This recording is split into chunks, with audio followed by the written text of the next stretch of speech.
The Hindu editorial 5 December, freeze and thaw.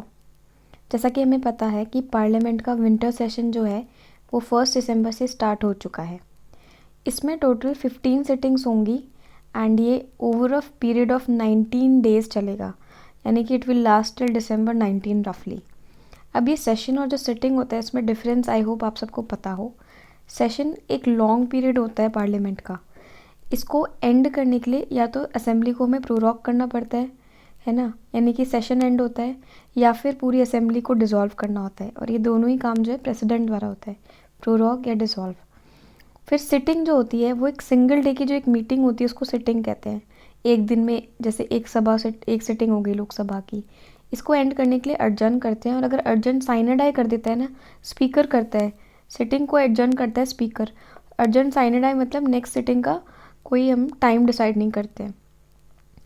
अब इसमें ये मुद्दा है कि गवर्नमेंट बोलती है कि हम इन सिटिंग्स में कोई भी इशू डिस्कस करने के लिए रेडी हैं, बट पार्लियामेंट को एक थिएट्रिक्स के स्टेज की तरह यूज़ नहीं करना चाहिए, क्योंकि अभी इन दिनों काफ़ी देखा जा रहा था दैट ऑपोजिशन कंटिन्यूसली डिस्टर्ब करी थी गवर्नमेंट के काम को, तो उसकी वजह से प्राइम मिनिस्टर नरेंद्र मोदी ने स्टेटमेंट कहा। इसमें ऑपोजिशन का ये बोलना है कि ये जो सेशंस है ना, जो इस बार होने वाले हैं विंटर सेशन जो है पार्लियामेंट का, ये शॉर्टेस्ट एवर विंटर सेशन है, क्योंकि इसमें देखो सिर्फ 15 सिटिंग है। और लीडर ऑफ ऑपोजिशन जो है लोकसभा के राहुल गांधी, वो कहते हैं कि गवर्नमेंट जो होती है वो कंट्री के जो डिप्लोमेटिक इंगेजमेंट्स होते हैं ना फॉरेन डिग्निटरीज़ के साथ में, उसमें उन्हें इंगेज करने से रोकती है, प्रिवेंट करती है। तो ये एक कन्वेंशन से डिविएशन है जो नहीं होना चाहिए। इसके अलावा अभी ऑपोजिशन और सरकार के बीच में थोड़ी सी भी जो रिलेशंस हैं उनमें इम्प्रूवमेंट हमें देखने को नहीं मिल रही है, उनके बीच में काफ़ी टकराव हो रहे हैं, जिससे जो फ्रूटफुल डिस्कशंस होने चाहिए पार्लियामेंट में वो थ्वाट हो रहे हैं। एंड ऐसा माना जा रहा है कि जो वाइस प्रेसिडेंट है इंडिया के CP राधाकृष्णन, जो एक्स ऑफिशियो राज्यसभा चेयरमैन है, he will do a better job eight pacifying both the parties. अब इस जो सेशन होने वाला है विंटर पार्लियामेंट सेशन का, तो ये बहुत इम्पॉर्टेंट होने वाला है, क्योंकि इसमें कई सारे लेजिस्लेटिव हम बिल्स हैं जो हमारे सामने रखे जाएंगे, जिनका काफ़ी इंपॉर्टेंट पॉलिटिकल रेमिफिकेशंस होगा। ये 14 बिल्स होंगे टोटल। जैसे इसमें जन विश्वास बिल है एक तो 2025 का, और ये जो जन विश्वास बिल होगा ना, ये क्रिमिनल जस्टिस को सिंप्लीफाई करने के लिए लाया जाएगा। इसके अलावा higher education commission of India bill होगा 2025 का, जो बेसिकली हायर एजुकेशन के जो रेगुलेटर होते हैं ना, जैसे अपना UGC, इनके स्ट्रक्चर में कुछ चेंज लाएगा।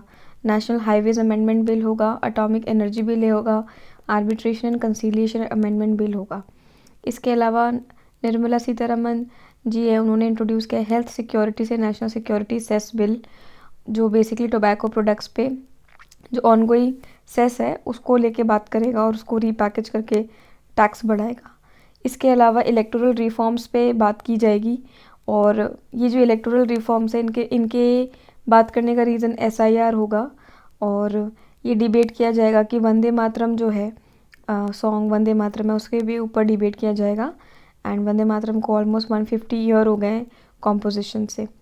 इसके अलावा जो रूलिंग पार्टी है उनके लिए ये जो इलेक्टोरल रिफॉर्म्स होंगे उनमें इलेक्शन को एक सिंक्रोनाइज मैनर में कराना, यानी 1 नेशन 1 इलेक्शन को कंडक्ट करना और SIR को कंप्लीट करना, ये प्रायोरिटी रहेगी। जबकि जो ऑपोजिशन है उसका स्टैंड है कि आप जो इलेक्टोरल रोल्स बना रहे हैं SIR करके, और पोल जिस तरीके से करवा रहे हैं, ये दोनों ही प्रोसेस हैं, इनमें काफ़ी सारी मैलिफिशेंट और मैलोवेलेंट एक्टिविटीज़ इन्वॉल्व है जो सस्पिशियस हैं। तो देखते हैं कि आगे आने वाले टाइम में ये कैसे पैन आउट करता है। एंड इसके अलावा ऑपोजिशन ने ये भी बोला है कि जो दिल्ली में ब्लास्ट हुए थे, फार्मर की जो प्रॉब्लम चली थी, इन सब पे भी अच्छा डिस्कशन होना चाहिए। Both sides should use the session as an opportunity to reduce disagreements and clarify the issues of governance.